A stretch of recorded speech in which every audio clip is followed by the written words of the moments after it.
From the sidelines to the state title, he's the heart of the Bulldogs, the mind behind the game plan, and the face of Kearney football, Coach Logan Minnick. And now, get ready for insight, highlights, and a look at what's ahead for your Kearney Bulldogs from the Bulldog Radio Network team. It's your all-access pass to Bulldog football. This is the Coach Minnick Show. All right. Welcome to the Coach Minnick Show. I'm your host, Mike Davis, along with producer-engineer Brian Watts, the most handsome man in Kearney. Careful, ladies, he's taken. And my friend and co-host, Kelly Gentry, who does more work than he should for the radio station. Ask his wife. And of course, the namesake of this program, head coach Logan Minnick. And Coach Minnick, during the previous weeks, before we played Park Hill, their offense had scored 74 points in 2 games against their opponents on the arm of Zane Thomas and his favorite target, Dante Dixon. And you, sir, and your defense held them to a touchdown. Congratulations on a terrific win. Yeah, that was exactly how we planned on that game. We thought, a couple weeks prior they played North Kansas City and there's 120 points total scored, and we knew our game would only have 21. Right. So that that was no surprise to anyone at all. No, what an unbelievable effort, and full team effort. Obviously, give a lot of props to the defense. You give up 7 points to that team. Which, because a lot of people always say if you can throw the ball in Kearney, that's kind of their kryptonite. That's how you beat them, type deal. And we, so we took a little offense to that and took that personally and said we can stop any offense regardless of, whether you run it or throw it or, we're always going to play good defense here at Kearney. It's going to keep us in our games. Shout out to Coach Brinkley and the defensive staff for putting together that game plan because they did a phenomenal job with it. And because of how many athletes they have and how they make you defend every inch of the field. Phenomenal job by those guys. And then huge shout out to our offense as well, contributing to keeping their offense off of the field. In the second half, they had 16 offensive plays in the second half.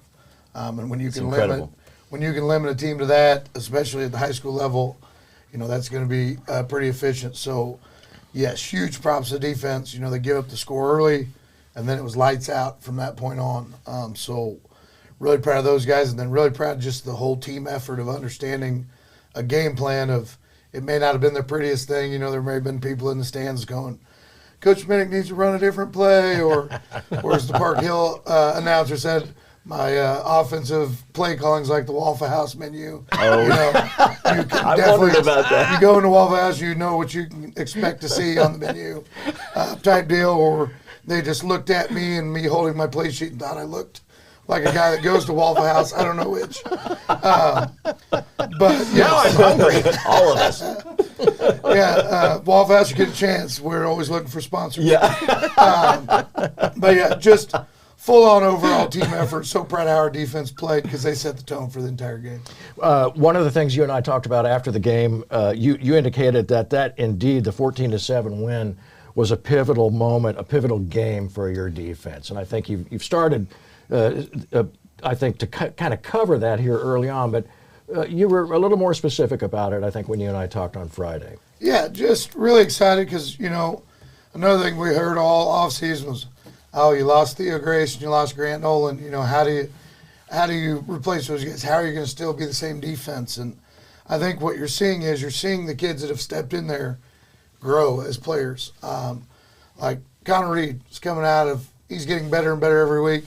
Had huge plays in this game, several huge plays that I don't know that he makes last year, that he makes this year, that he maybe wouldn't have even made week 1. Now that he's getting better and better. Ashton Bringus in the back end, getting better and better. Damian Carter played his tail off at corner. He was in charge of covering number 10, press man the whole time. Now we had some help over the top, but that's no easy assignment. So really proud of those kids. And then you got our young D linemen that are stepping in with Mason being out. Lane Cook, Grant Bogert are playing. We got Cowan back. And then Isaac Beaver has just been an absolute force for us because he's getting doubled and triple teamed a lot and still holding his ground and making plays. So we're really excited about how our defense is playing right now because they're playing as a unit. You know, there may not be the past standouts that they are, but overall we're still playing really, really good team defense. It was one of the best defensive performances, knowing the competition that we were talking about. We highlighted they had 2 top 10 receivers in the metro area. And you mentioned the one big pass play. That's really the only big play that I remember. It seemed like you guys were doing an excellent job from the secondary, keeping receivers in front, knowing where they were at. Maybe talk about that a little bit. I know you had to make a little bit of an adjustment personnel-wise as well. Maybe talk about those things, Coach. Yeah, the big thing, and we went that week saying we're going to throw an umbrella over this thing and keep it in front because, you know, if you watch the previous games, they want to run, they want to get in track meets, and they want to have shootouts, and they want to throw it over your head. And we were not going to let that happen, and we also knew that all that spread and all that stuff's really fun, and all that till you get in the red zone when everything gets condensed. Then you have to be able to run the football or make plays in the red zone, and so they did. They got it down there a couple times, but then now we're not scared of you throwing over the top. The field's condensed. Now at some point you got to play physical football or you're not getting in the end zone. So super proud of our defense. You know, right after half they come out and go on a drive. The drive stalls out. I think we got a piece of the field goal or he missed it. The kids say they tipped it. We don't know. Yeah. They're going to claim they did regardless. But then late in the game they get it down there again. Defense pitches a goal line stand to basically win the football game. And, you know, on the day, I think they had 17 rushing yards. And that's with us staying too high the entire time and giving them, you know, a lighter box that should be conducive to run the football at. And that just shows you how physical our D-line and linebackers play. When you do run the football in there, even a man short, we're not giving up, you know, huge plays or chunk plays in the run game. So, like I said, huge shout out to our defensive staff and what they put together for that because it obviously worked pretty well. Say that again. 17 yards of rushing offense, Park Hill. That's what they had. You can't win a football game without being able to run. I think at least 50. And and yeah, I get it. You know, you can sling the ball downfield all you want, but you got to have a little balance. And my goodness, it showed the other night. The Tucking brothers, in fact, had a twin effort, if I might, on defense. 6 tackles and 7 assists between them. But it seemed to me, and in fact, I think I called, perhaps we thought it was Luke Tucking that might have tipped that field goal attempt. We didn't know. We were just trying to guess from where we were. But both of those kids, I see each week just playing their hearts out. Yeah. It's crazy to have 2 sets of twins on the same defense. But yeah, Luke and Kale are playing unbelievable right now. And I know early in the year, Kale didn't want to play defense. He wanted to play running back. And I appreciate him so much for being unselfish and buying into what he's doing now. Because he is. He'd be one of the best running backs we would play against. We're just so deep at the running back position. And he's a phenomenal outside linebacker. You know, we put him out there on an island a bunch where they were running kind of that bubble route and trips route. Well, he's getting off the block and making the play and doing a great job. He's such a good space player. And he does a great job of staying patient when the ball gets thrown out on the edge, kind of feather it out to let the rest of the defense catch up to it. So he's naturally gifted as a linebacker. And I know he wants to tote the ball some, and, you know, we're still getting him in there some offensively, but and then Luke is just an absolute hammer, and you guys he looks like Thor. He's just, Yes. He wants to hit you. He's going to hit you. As you guys said, well, I don't know if he got the piece on the field goal or not, but he gives max effort on all those special teams. You know, he was the special teams player of the week a few weeks ago. He's just a kid that he's going to play hard all the time and wants to be unbelievably physical, and he wants to hit people. He hits our own guys sometimes. Yeah. He's going to go in there. He's kind of like Bam Bam. Like, you know, he just gets there with bad intentions and plays the game the way it's supposed to be played.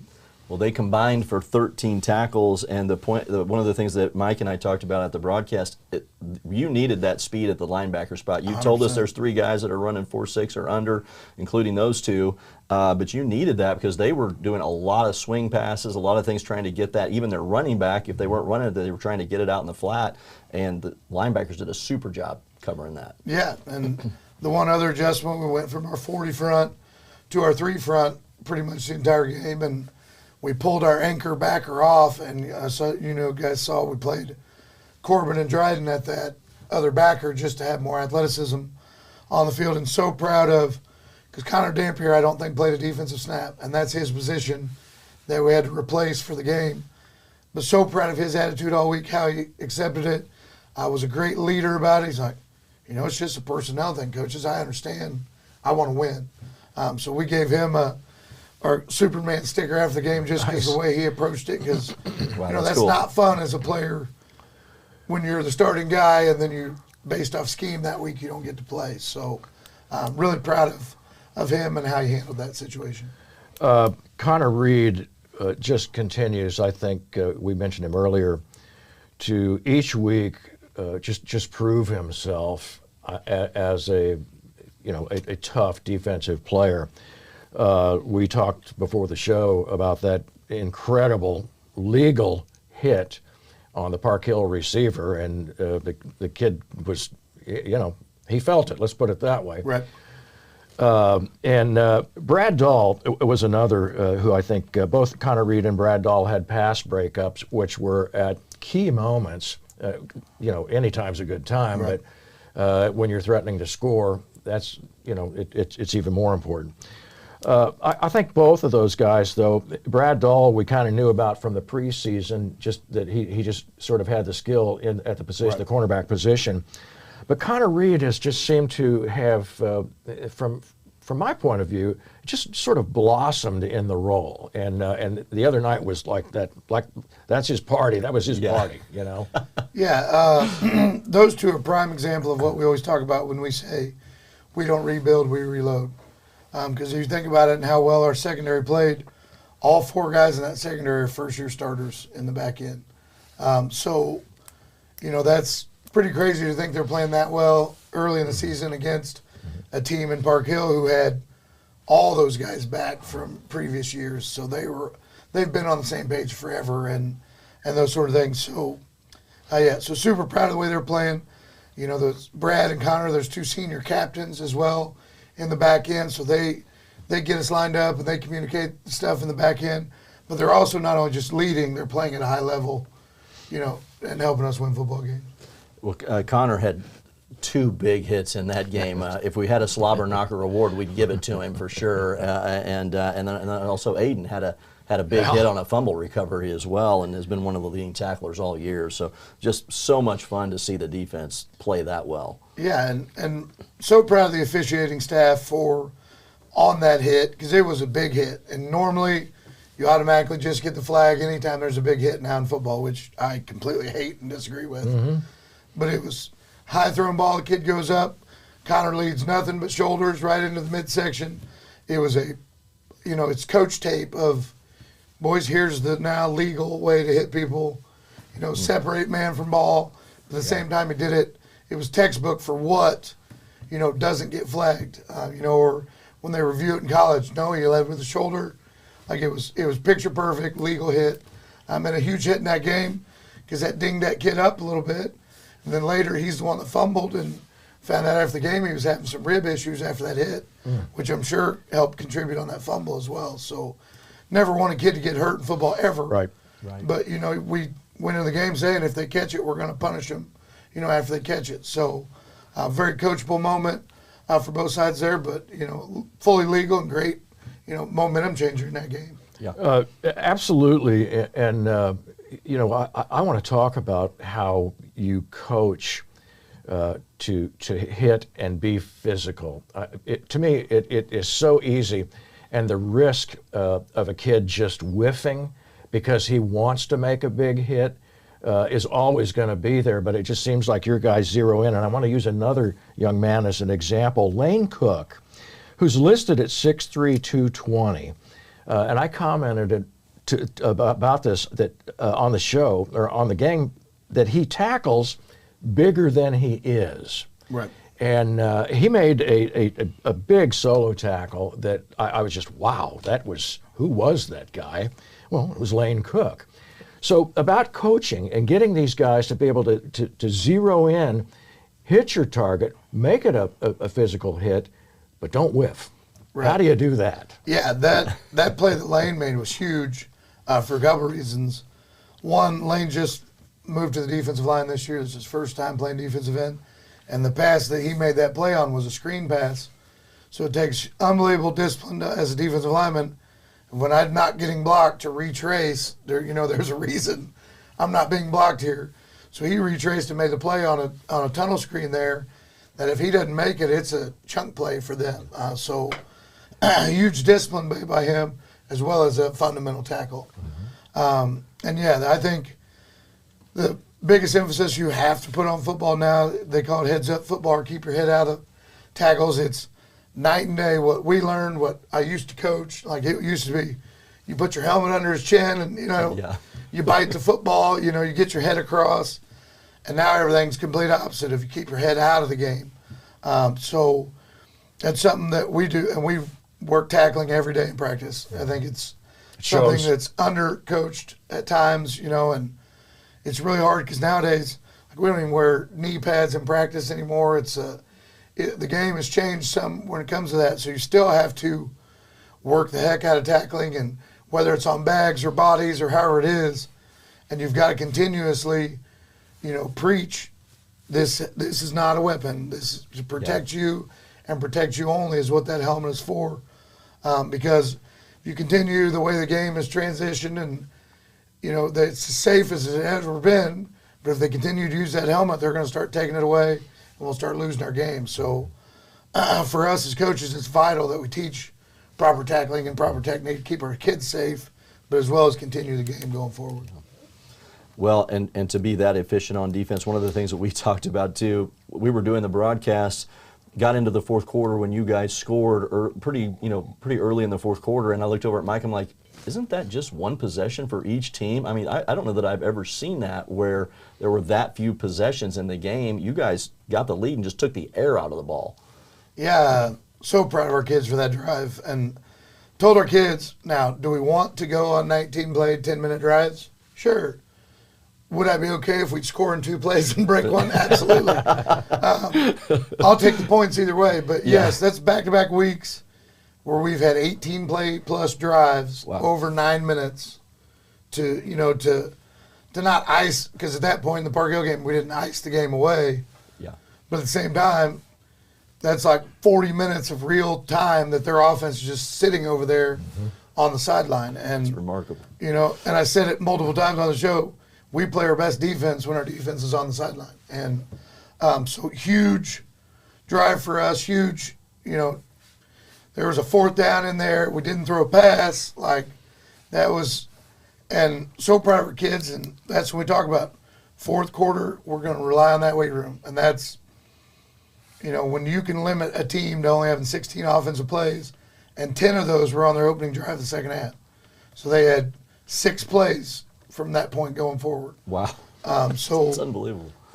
Great clock management on our end, and I'm just understanding, and huge shout out to our fans and our players and our team and our community of understanding what winning a football game may look like. Because I know somebody up there in the stands was like, gosh, we're running the same play over and over. This is boring.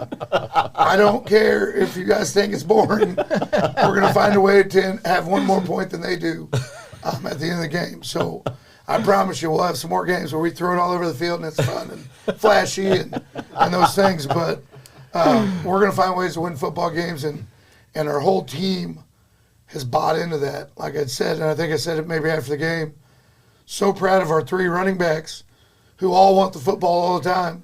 They turned into fullbacks that entire fourth quarter, and they're just blocking for Carter to get us 4 yards and get us 4 yards. And that's so unselfish, and that's just them. Coach, we don't care. We want to win the football game, whatever it takes. And that's a huge thing our team has right now. All right, let's take a break. You're listening to or watching the Coach Minnick Show. Stay with us. We'll have lots more on the Coach Minnick Show.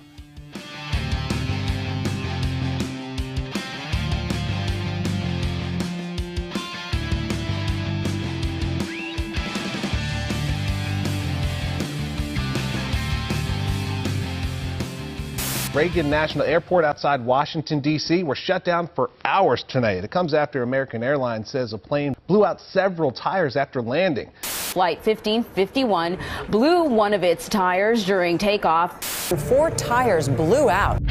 A disabled aircraft on the runway can easily shift from a simple inconvenience to an airport operations nightmare. The unfortunate outcome can often lead to a complete airport closure and, in some cases, significant airport financial losses. The solution is easy: Planesgate. Planesgate was designed as a simple, innovative method of removing disabled aircraft from your runway, quickly, safely, and efficiently. Planesgate is manufactured for both civilian and military aircraft. The sturdy design makes quick work of moving everything from corporate jets, turboprops, large, medium, and small piston twins, and almost every single-engine aircraft, including tailwheel and warbirds. Planesgate is extremely versatile and easy to use on multiple airport surfaces. Planesgate traverses large runway cracks, sand, dirt, and gravel with ease. Potholes, ice, snow, and grass are no challenge to Planesgate's mobility. And best of all, in most cases, you can clear a runway in less than 15 minutes with Planesgate. Now that's a game changer that'll keep your runway open. Discover more about keeping your airport operations running smoothly. Visit Planesgate.com and keep that runway open.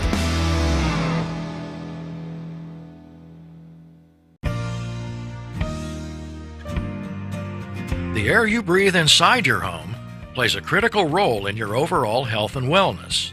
Harmful contaminants like asbestos, lead, and mold are hidden hazards that can be lurking in your home or office. Since 2013, the indoor air quality experts at EcoSafe Environmental Services have been detecting and eliminating harmful contaminants, improving indoor air quality, and creating safe, healthy living spaces. You can learn more at 816-598-4111 or at ecosafekc.com. You deserve a healthy home. Stay safe with EcoSafe. Dings, dents, or a pull-on fender bender. When life happens to your car, you can trust the team that's been fixing it right for over 40 years.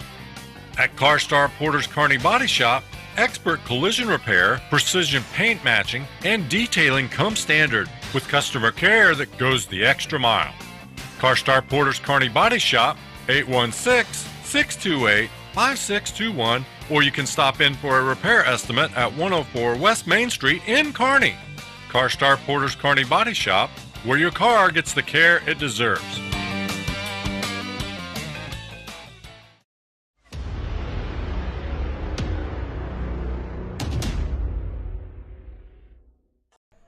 Kelly Gentry here from Park Hill High School, joined by senior captain, offensive lineman Nick Balabre. Kearney takes care of business on Park Hill's homecoming, wins 14-7. And Nick, the first thing I wanted to ask you, the team is 4-0 on the season. Come over here to beat a Class 6 school, a good Class 6 school. What does that do for the team and the confidence that it can give to your team? You know, it really boosts our confidence coming into this game. We knew that they scheduled us for our homecoming, and we took that as disrespect. We took that as, you know, we're going to pound it down their face. We're going to do whatever it takes to win. And now that we've won, you know, we're just chugging along, going to the next week, going to face a good and physical North Kansas City team. They play a lot like us, so we're just going to have to out-physical them. Well, talk about physical play. Coach Minnick talked about it. The offensive line the last couple of weeks have just been dominant. Tonight, Park Hill hardly got the ball because you guys were controlling the line of scrimmage in our running game. Talk to us a little bit about your offensive line play and what you were able to do to be so successful running the ball against a really good Park Hill defense. Yeah, I mean, over the past few weeks, we've been stressing strain. That 9-minute drive last week, we were all tired, and we just had to keep straining. And again, this week against Park Hill, we just had to keep straining, even whenever we were tired. Well, I know you worked really hard in the off season, both lifting weights, gaining weight, but also keeping your agility up. You were playing against a couple of these guys that are big-time college prospects and held your own big time tonight. Talk to us a little bit about what you had to do individually against a really tough defensive line. Yeah, they got guys who are quick and speedy off the ball, so I'm just trying to move my feet, stay in front of them, and that's what I've been working on in the offseason. Well, it looks like you really enjoy pushing people against their will. Keep it up the rest of the way. Kelly Gentry here with Nick Balabre as Kearney goes 4-0 after they defeat Park Hill by a score of 14-7.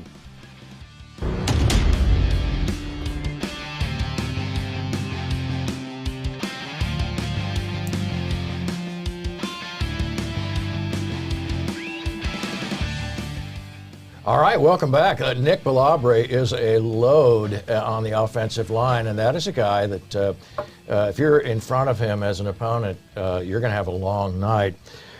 Kelly and I noticed, Coach, toward the end of the game that the Park Hill offense was having a lot of opportunity over on the left-hand side, and I think you mentioned to me that Nick Balabre had something to do with that.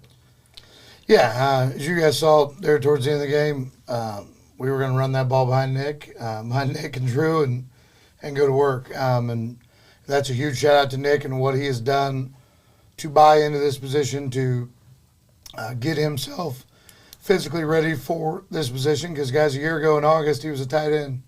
And, yeah, that's we had at that time, we had a slot on the O-line where we needed him to play. And after a little bit of fighting, he went to that job and accepted it. And then he likes to giggle now that he ate himself to the offensive line, is what we've always told him. But yeah, and he has now really worked his craft. He spent so much time in the offseason going to some O-line trainers over the summer, buying into that position, and he's got several college offers now to go to the next level and get an education and play football. I'm so excited for him there, and that's all because of the work he's put in and really bought into this position. And as you guys, I mean, he makes Kelly look tiny right there. He did. In that interview. And that's a grown man now. When we got him, he was a tall boy. Now he's a full-on grown man.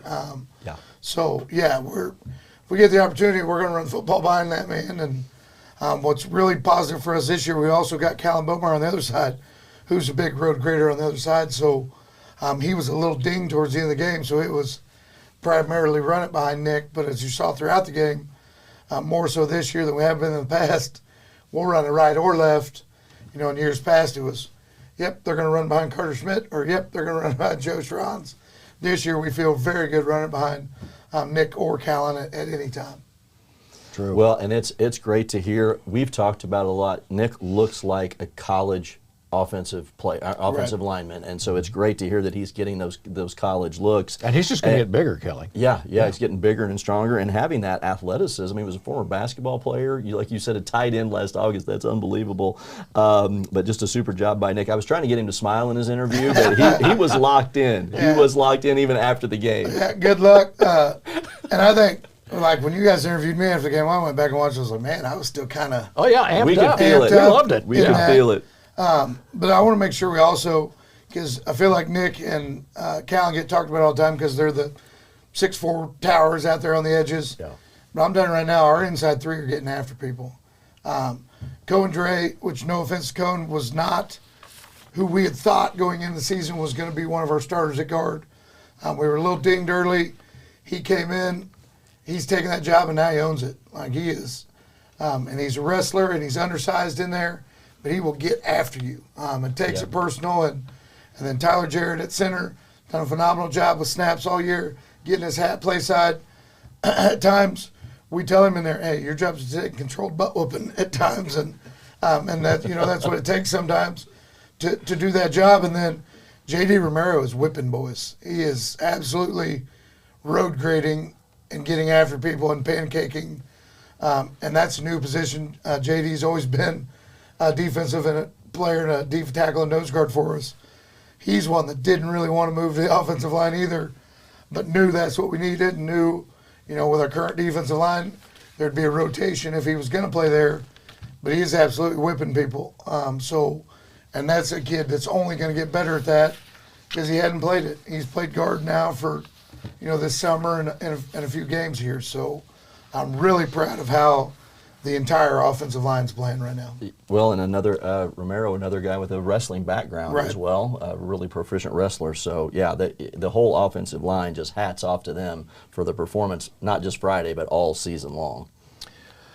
We talked about one of the guys who was running over on that left-hand side was Carter Temple, the quarterback, and terrific job of rushing the football and being a threat out of the backfield and putting a really, what I got to say is an athletic defense on Park Hill on their heels, because they weren't quite sure ever, I don't think, what the quarterback, number 15, was going to do with the football, whether he was going to, toss pitch, pass the ball, or tuck it and run. And I mean, all of those options were open all night long. Yeah, he's a definition of dual threat quarterback, and especially this year you've seen we can throw it, we can run it. We're pretty balanced, and then obviously in the second half last Friday we weren't balanced because that's what it took to win the game. But we can at any point. And then the other thing is, kids get tired of tackling that grown man. Yeah. If we take care of the D-line and the linebackers, he's going to run through defensive backs, and they may tackle him in the first quarter, tackle him in the second quarter. Third and fourth time tackling an angry 225-pound man is not fun. And he's bigger than a lot of linebackers we play. And, yeah, he is. I think hats off to Carter. I thought as a sophomore he liked to run sideways a little bit too much, and now he's running behind those pads. And that, like I said, and he's great on his feet with his wrestling background. Again, we've mentioned about several kids. We're huge pushers of our kids to wrestle. It makes you offense, defense. It makes you a better football player. You learn, having great feet. You learn how to leverage, use your body weight and leverage. And so we're always pushing that here. And we love wrestlers in our program, and we've got an elite wrestling program here too. So shout out to Coach Hill and those guys, but that's something we definitely push, and it makes you a better player. But yeah, Carter's playing at a really high level, and the sky's the limit for this offense. We're starting to add more and more to his plate. You'll see this week he's got options to. Well, I'm not going to talk too much about it, but he's got some things where he can check some stuff at the line and get us into the best set, because now he's seeing the full defense and understanding what we want out of certain schemes. So he's only getting better and better. And guys, he's just a junior, so I'm going to be a good coach the next 2 years. I can promise you that. Well, he ended up with 82 yards rushing and 2 TDs. Highly efficient. Didn't pass the ball a lot, but six receptions for another 50 yards passing. And but yeah, just a tremendous effort. Yeah, and you're the president of the club. I'm a member of the club. Right. 184 total yards rushing to what we mentioned earlier, the two Park Hills 17, and you can't win a football game if you can't run the ball. And I want to talk about both Dryden Hendricks and Corbin Emmons, who had 58 and 48 yards rushing, respectively. But they also played some defense. And I've heard rumor that people have told me that Dryden Hendricks is probably a better defensive player than he is offensive player. And I'm thinking, I'm not surprised. What I see out of both of those guys is I think it takes a special kind of person, number one, to be a running back in football. That is a tough spot. But I also think that mentality that you have to have as a running back to tuck the ball and run up into that mess and know that you're going to get hit and you're going to get hit hard.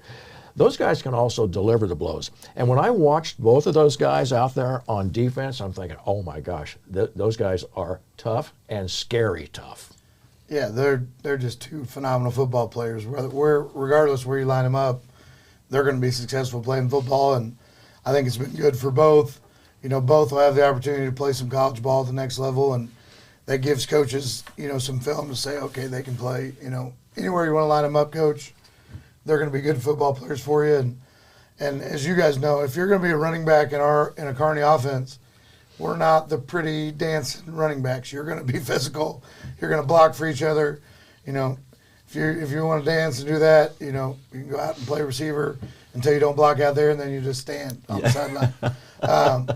But they bring a physical aspect to that, and then super proud of, because you got to see Matt Lindsay more this week as well, running back, with those guys needing some blows offensively, and he's getting better and better, and you'll see him get more and more involved with the offense, and he adds an element of speed that, you know, is crazy fast. So, and then huge shout out as well to our wide receivers this week and tight end, because it's not fun being a wide receiver and not getting passes thrown to you. It's not a lot of fun because receivers are supposed to be the guys that catch the passes and do all the things. And so proud of our kids, and we had a huge rotation. I don't know if Drew even got a pass, but he told you guys after the game he felt like he was playing tackle, which is what we told him when we moved him tight end. Yeah, you're just the next left tackle, but we'll throw it to you once in a while. Drew caught a swing pass that I think that got us another set of downs just before we scored. I think on the fourth down. Yeah. Oh, yes. On the fourth down play, that was huge. That is right. On the Y Hyde, we got him on. Yep. Yeah. After they called timeout, it was really interesting because you were lined up to go for it on fourth down. Park Hill called timeout, right. And then we kind of wondered, did that help Kearney on that fourth down play? It may have, because I called a different play from what we originally had the first time to the second time. Now, the first one may have worked. I don't know. Right. But I definitely wanted to show them a different formation than what we had the first time after their timeout. But, yeah, huge play there by Carter being patient enough, and then Drew finding the window just past the sticks to get that first down, because that obviously a huge play on that drive. Yeah, and that's the possession you went down and scored on after, right? Yeah, huge play. Anything else on offense? Do we want to go to North Kansas City? What do you think? Yeah. No? Brian says no? After the break. We'll do that after the break. What do you got lined up for us on... Let's do the player of the game. Okay, who is our player of the game, Brian? Let's just have a look. Know. Well, looky there. There's a big surprise. Connor Reed. I mean, who absolutely lit it up. Our Conrad's player of the game. And thank you to Conrad's. As you know, we are wearing the Conrad's menu.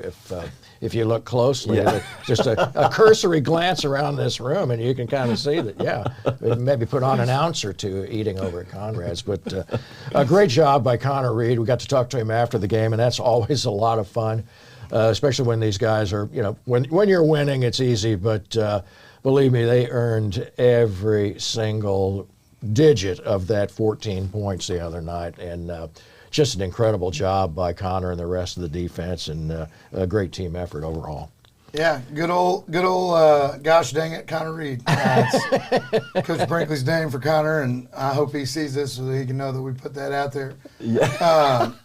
But yeah, like I said, he's just a kid we talked about already. Getting better and better. Was voted a captain by his teammates. Would have started for almost any team we played last year at safety, just behind two seniors, and he's really embraced this role, really stepping into it, and is getting better and better every week. Yeah, great job. Congratulations, Connor. Kelly? You want to do the play of the game? Here we go. Yes. There's a theme here. Good point.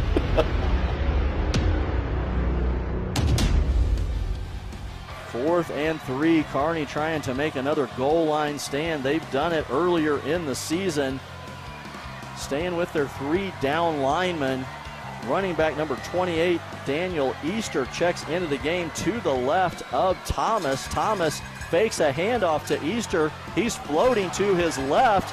Nowhere to go with it. It's going to be knocked down by number 4, Connor Reed. Play of the game. Absolutely. Connor Reed knocking that ball down. Turnover on downs. Kearney Bulldogs kept the Park Hill Trojans out of the end zone on a 1st down and 8.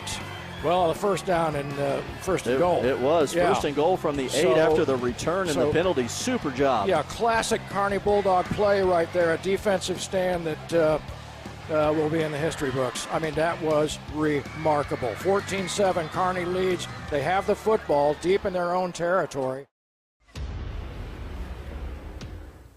All right, Coach. Tell us what you saw. It's kind of funny on that play. Obviously, they went play action. We were not going to bite on the run. You know, we were stuffing the run, and they're not. With how the game had gone, they weren't going to run it from 3 yards out. But on that play, Connor makes a phenomenal play. But if you ever watch that play, break it down, they run a boot, or defensive end, Clayton Cowan, bites on the boot, and then he's supposed to come out and play flat and go get after the quarterback. Well, he sees number one, their best player, running across the back of the end zone. So he takes off, and our defensive end is trying to cover number one in the back of the end zone, which is where Connor Reed should be. Yeah. And then Connor Reed knocks down the pass where Clayton Cowan should be. And so unbelievable scheme there by Coach Brinkley. I didn't know we even had the drop the D end that runs 5-4 and cover the 4-4 kid with and bring the safety up for quarterback contain. It was pretty great. It's one of those kids are dying laughing about it when we watched it in Sunday on film. Coach Brinkley's like, great job. Never again. Oh, my gosh. But that's just kids in a big moment making plays. You know, Yeah. At some point you just become a football player, especially the way that play kind of took forever and broke down. And could he have ran it in? I don't know. I don't think he outruns Connor to the sideline, but it felt like that play as a coach. It felt like that play took 25 seconds. Like, someone go tackle the quarterback, please. What are we doing? And then you're trying to point from the sideline like that's going to help. That guy's open. But, yeah, huge play by our defense. And something we always talk about, make them snap it again. Hudson Best, the play on that punt return there, they almost run the punt back. He hustles from behind, gets that thing tackled to give us a chance to put the defense out there and get a stop, and then the defense delivered. I remember that now. That's right. Great insight on that, and fun to find that out now because it looked like it was schemed up perfectly. All right, come back for more. We're going to talk about North Kansas City. Stay with us on the Coach Minnick Show. We'll be right back.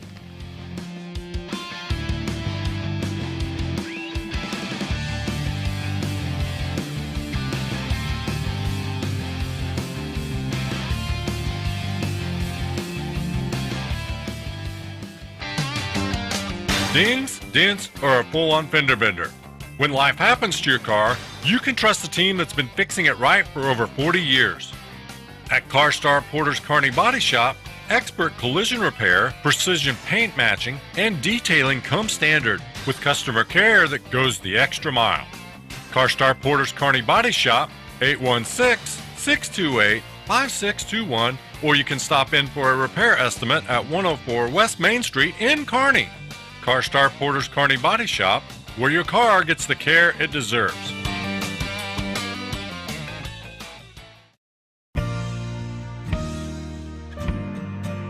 The air you breathe inside your home plays a critical role in your overall health and wellness. Harmful contaminants like asbestos, lead, and mold are hidden hazards that can be lurking in your home or office. Since 2013, the indoor air quality experts at EcoSafe Environmental Services have been detecting and eliminating harmful contaminants, improving indoor air quality, and creating safe, healthy living spaces. You can learn more at 816-598-4111 or at ecosafekc.com. You deserve a healthy home. Stay safe with EcoSafe. Reagan National Airport outside Washington, D.C. were shut down for hours tonight. It comes after American Airlines says a plane blew out several tires after landing. Flight 1551 blew one of its tires during takeoff. 4 tires blew out. A disabled aircraft on the runway can easily shift from a simple inconvenience to an airport operations nightmare. The unfortunate outcome can often lead to a complete airport closure and, in some cases, significant airport financial losses. The solution is easy: Planesgate.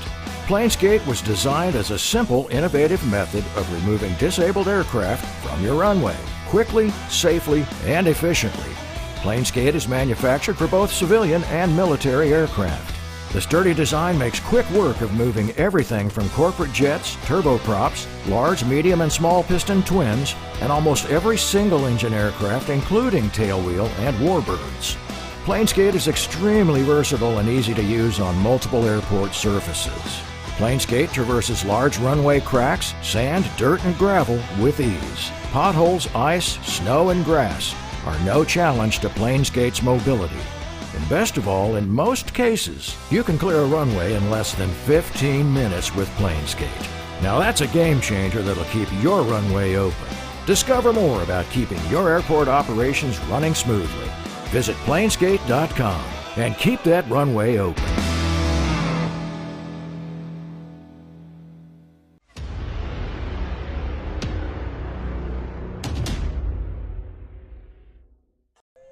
Kelly Gentry from Park Hill High School. Your Kearney Bulldogs defeat Park Hill 14-7 on their homecoming. I'm joined by senior defensive back, one of our captains, number 4, Connor Reed. And Connor, the first question I had for you, coming over here into a hostile environment, it's Park Hill's homecoming. It's 2 top 15 teams in the metro area. What were you guys thinking about and prepared for to come over here and play Park Hill tonight? We knew it was going to be a big game, so we prepared really heavily. And we knew, they were a big team. So when they scheduled us for homecoming, we knew that was, disrespectful. So we knew we were coming in here. We wanted to win this. Well, you definitely took it to them on the physicality side of it for sure. One of the things that Coach stressed to us in the Coaches Show, and as one of the leaders on our defense, talk about this. You're going against a high-powered offense. Yeah. Both their receivers, top 10 in the city in receiving yards. Quarterback was the highest-rated quarterback in the city. You guys only allowed them to score 7 points tonight. Talk to us a little bit about the effort of your entire defensive unit. Well, the coaches got on us really hard this week, so we knew it was going to be a hard game. They tempo it. They were trying to get us to tired to score, so we knew it was coming. We're all really close. We all trust each other, trust what we do, and the coaches help us with that a lot. Well, I wanted to ask you, the defensive unit did a tremendous job. I wanted to ask you about a couple of highlight plays. We use the term slobber knocker. I think you had 2 or 3 of those tonight.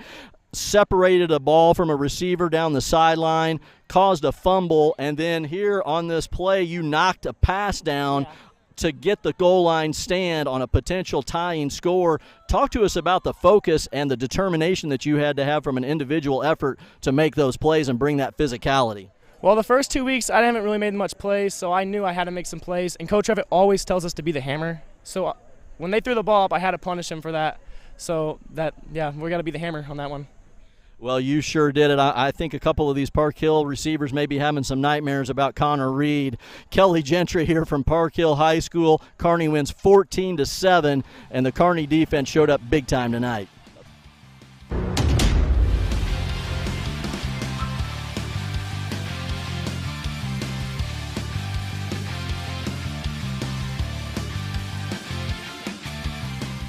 All right, welcome back to the Coach Minnick Show, and where we advise you to always be the hammer, not the nail. Yeah. And great interview there with Connor Reed. Terrific job. I just love that young man, and Kelly, great job on the interview. But how much fun was that? Yeah, just his smile and how excited he is, and he's right. We've got a banner up in our locker room that says "Be the Hammer," really, in Kearney colors and everything. So we do preach that to our kids, and the majority of the time we are the hammer and not the nail. And he had several huge plays in there, and we'd already talked about the big hit there on the sideline.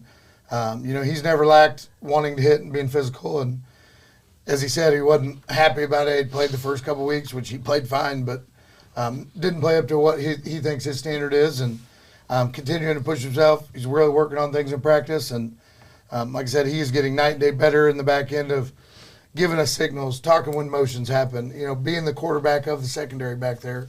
And he's doing a really good job with it. Coach, is North Kansas City going to be our biggest challenge so far? I see a lot in a lot of write-ups about these guys. Are they that good? They're pretty dang good. And it's been kind of mind-blowing trying to figure out what happened, in their game with Park Hill. It's 69-51. Right. It's like we were hoping some of the Park Hill kids' hamstrings are sore from the track meet they had, the week prior. And then we get into our game, and it's 14-7. And so something doesn't add up, and I'm not sure we've still figured it out yet. But, North Kansas City is a phenomenal team. They've got some phenomenal athletes, and they're big and physical. You guys will see, they're averaging 58 points a game right now, guys. Insane. And 69 of that came against a team we only scored 14 points on. So it makes you wonder, what's going to happen when, these, unstoppable force meets the immovable object type deal. What's going to happen this Friday? But yeah, and Dan Joyner, their head coach over there, has done a phenomenal job. If you guys remember, he was head coach at Grandview. Right. They got them rolling. I think his last year they had 8 wins, and when we went to play them, it was like 7-1 against 8-0. You know, and they were ranked up in the state as well. So this is just year 2 for him there. But he is a program builder. He's a weight room guy like we are. They're going to establish a run. They want to be super physical in the run game. And they've got several running backs that they'll put in there at all times. And then they've got a kid by the name of Kobe Rhymes, which I'm sure you guys will use several times tomorrow night. Big-time Division I linebacker. He's got several Power 5 offers. Like I know, for example, my buddy at Oregon, huge fan. They want him to come be a Duck. So, Kobe, if you watch this, go be a Duck after you're done. Yeah. But phenomenal football player, and they line him up at tailback, and I would imagine he'll carry it 20 sometimes tomorrow as well. So anytime you have that kind of talent at the middle linebacker and the running back position, your whole team is now much better to build around, and they've built that thing around him. And I think the biggest thing you'll see out of a Coach Joyner offense, it's the same offense we've always seen. It's all the smoke and mirrors, and every single play looks like triple option. So you have to have a quarterback player. You have to have a pitch player. And 80% of the time it's just the smoke and mirrors to pull guys out of the box, but you have to be accounted for when they do pull the football out of there. So you've got to be super disciplined defensively. But this year they've got a quarterback that can throw it, and they've got 2 absolute studs at receiver. So you've got to pick and choose. You know, do we play extra coverage here and be light in the box, or do we load the box, stop the run, and leave your DBs on islands with guys that can go? And the quarterback delivers. Reminds me very much of, they talk about Russell Wilson throwing the moon ball and he's so accurate on his deep balls in post. It's like, it's frustrating. That should be your least accurate pass, and their kids delivered it on the money. I think they've got 20 plays in 4 games, over 30 yards offensively. So they're super explosive, and that's in the run and the pass game. So it'll be a cat and mouse type deal of when do we play coverage, when do we pressure, when do we, because they're going to make some plays, and we've told our defense that all guys, when an offense averages 58 points a game, they're going to make some plays. Mm-hmm. The big thing is make sure we get it tackled, get it lined up again, and give ourselves a chance. But yeah, they're very good, and then he is, like I said, weight room wise. If you could see, like we talk about what our kids look from this year or last year to this year, that's what their offensive line looks like from last year to this year. You can tell they put an emphasis on that because they were really young last year as well. We got after them last year. It was 42-7 or 42-6, whatever the game was last year. Yeah. But they have almost all those kids back and a full year of weights under them. So it's no surprise to me that they're as good as they are this year. People are like, we didn't really see Northtown being like, I know Dan Joyner well. I knew he's going to get that thing rolling, and they're going to be a physical football team. And I think Nick Blauber said in his interview best of, we're going to have to go be the more physical team because both teams want to kind of have the same identity that we're both going for. Please tell me it's their homecoming. Both guys mentioned it in their interview. Yeah, we may or may not have hammered home a little bit that it's kind of disrespectful when you when you schedule somebody for homecoming. I think I even said it in my interview. So it was definitely a motivator for us. Now, you never know. Like, we've played really good teams in homecomings sometimes. Sometimes it just happens to fit on what certain week you have home games and what week it works for your school. So I don't know that they went into the game saying, we're scheduling that Class 4 team for our homecoming. Because if anybody over there had an idea, we probably shouldn't schedule Cardinals for homecoming. Regardless if we beat them or not, it's going to be a physical ball game. Boys may not be able to dance at the homecoming dance afterwards type deal. I wondered about it if that was the case for Park Hill, but North Kansas City 4-0.